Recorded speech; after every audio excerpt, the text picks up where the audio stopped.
আজকে আমার রেসিপি মাছের ডিম দিয়ে চিচিঙ্গা ভাজা। তার জন্য আমি নিয়েছি কাতলা মাছের ডিম আর চিচিঙ্গা কেটে ধুয়ে পরিষ্কার করে নিয়েছি। মাছের ডিমটা আমি নুন, হলুদ আর একটু সর্ষের তেল দিয়ে জল দিয়ে ভাপিয়ে নেব। কড়াইতে প্রথমে জল দিয়ে দিলাম। এবার দেবো স্বাদ মতো নুন। এবার দেবো কিছুটা সর্ষের তেল আর মাছের ডিমটা দিয়ে ভালো এইভাবে মাছের ডিমটা আমি টুকরো টুকরো করে দিলাম। দিয়ে আস্তে আস্তে করে মাছটা সিমে থাকবে। চিচিঙ্গা আমি একটা বড় পাত্রে নিয়ে নিলাম। এতে একটু নুন দেবো। নুন দিয়ে ভালো করে এটাকে মেখে নিচ্ছি। নরম হয়ে যাবে, একটা জল বেরিয়ে নুন দিয়ে দেখুন চটকে নিয়েছি, কতটা জলও বেরিয়েছে। এই দেখুন কতটা জল বেরিয়েছে আর এটা নরমও হয়ে গেছে। এইভাবে আমি ততক্ষণে দেখুন মাছের ডিমটাও সাতলানো হয়ে গেছে, একদম সেই দলাগুলো সব ভেঙে গেছে। এবার চিচিঙ্গাটা আমি এরকম জল থেকে চিপে চিপে তুলে নিচ্ছি। যে নুন দিয়ে মাখিয়ে রেখেছিলাম জল বেরিয়েছিল, দেখুন কতটা জল বেরিয়ে।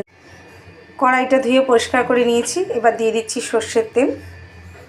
সর্ষের তেলটা দিয়ে দিলাম। সর্ষের তেলটা গরম হবে। সর্ষের তেলটা গরম হয়ে গেছে। এখন আমি দিয়ে দিলাম জিরে ফোড়ন। আপনারা চাইলে শুকনো লঙ্কা ফোড়ন দিতে পারেন, আমি দিচ্ছি না। ফোড়নটা ভাজা হয়ে গেছে। এবার দিয়ে দেবো কিছুটা কুচনো পেঁয়াজ। একটা কুচনো পেঁয়াজ দিয়ে দিলাম।